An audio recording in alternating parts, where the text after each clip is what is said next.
These are things I think that, whether you're talking the Democratic Party establishment or whether you're talking the House Progressive Caucus, who consider themselves part of the Democratic establishment. Absolutely. I don't mean this in a negative way.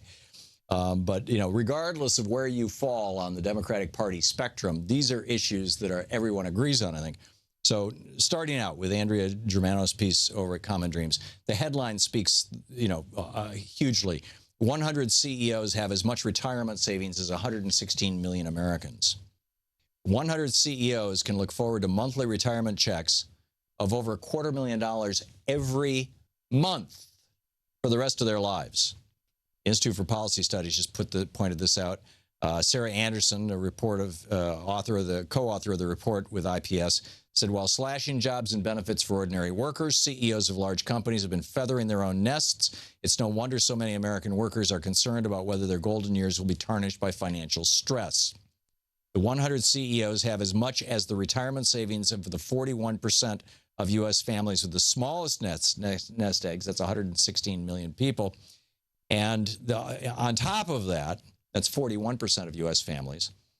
37% of U.S. families have no retirement wealth at all. And as the other co-author, Scott Klinger, writes, this is not the result of executives working harder or investing more wisely. Instead, this gap is one more example of rule rigging in favor of the top 1%. And by the way, this retirement divide is, as Andrea Germano writes, is even greater when accounting for race. The CEOs' combined retirement funds, these are just the top 100 CEOs, are equal to the retirement savings of 59% of African-American families and 75% of all Latino families in the United States. So there's that. Then we go to a piece at equitablegrowth.org, published by the Washington Center for Equitable Growth, authored by Thomas Piketty, Emmanuel Saez, and Gabriel Zuckman. And the headline, Economic Growth in the United States is a Tale of Two Countries. And they point out that from 1980 to 2014, again, it all started with Reagan. I keep telling you this. If you're not old enough to remember Reagan, you're seeing it all over again with this is Paul Ryan, and I'm predicting Donald Trump is going to go down this rabbit hole, that he's not going to hold the campaign promises that we played in the last hour. He's not going to do that. That he's going to do what everybody else in the Republican Party wants to do, which is screw working class people, destroy unions, destroy the American middle class, turn us into peons, and tell us that it's raining, right?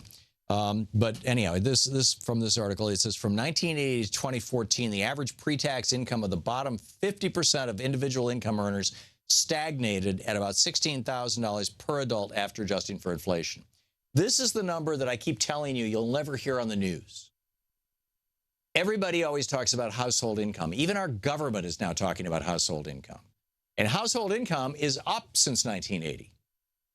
But it's not up because people are making more money. Because individual income is exactly where it was in 1980. It's been flat. So why is household income up? Because people are taking two jobs.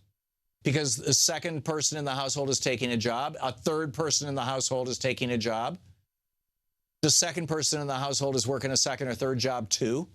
And you add it all together, and yeah, household income is up. But it's, anyhow, they say the average pre-tax income of the bottom 50% of individual income earners stagnated at about $16,000 per adult after adjusting for inflation.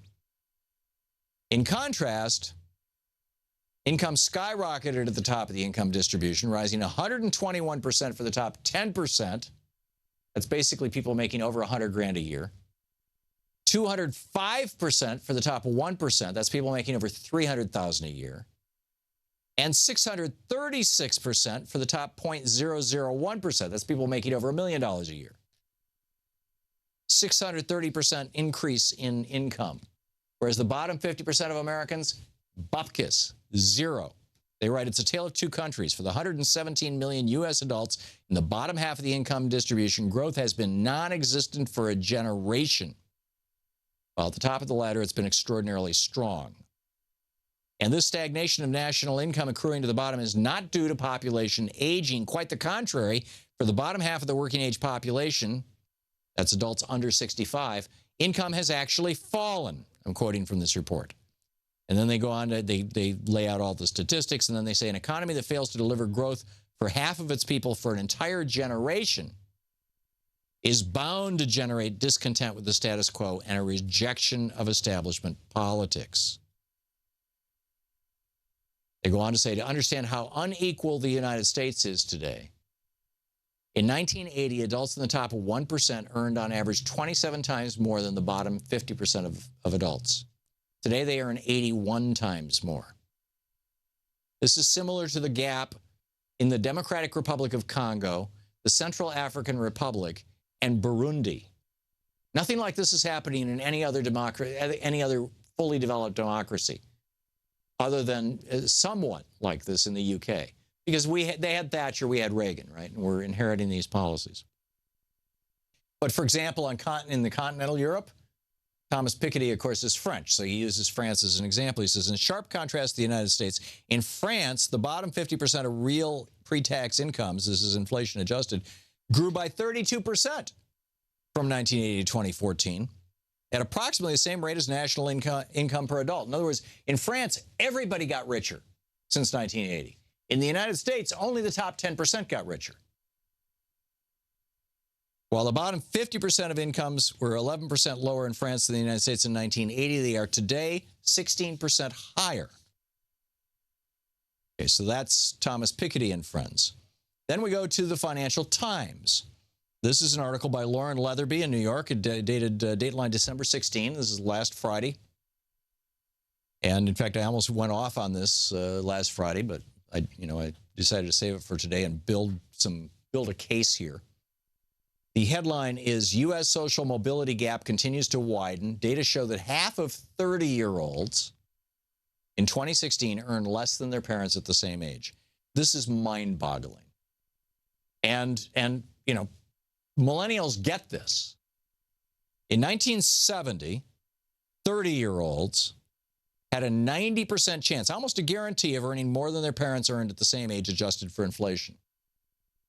They point out, by the way, in 1980 with 40-year-olds, instead of it being a 90% chance, it was an 80% chance. But still, you were going to make more than your parents right up until 1980 when Ronald Reagan became president. Then they go on to say, in contrast to previous generations, about half of 30-year-olds in 2016 are today earning less than their parents earned at their same age. Less, not the same, not more. I mean, it used to be more. Now it's less. It's just incredible. I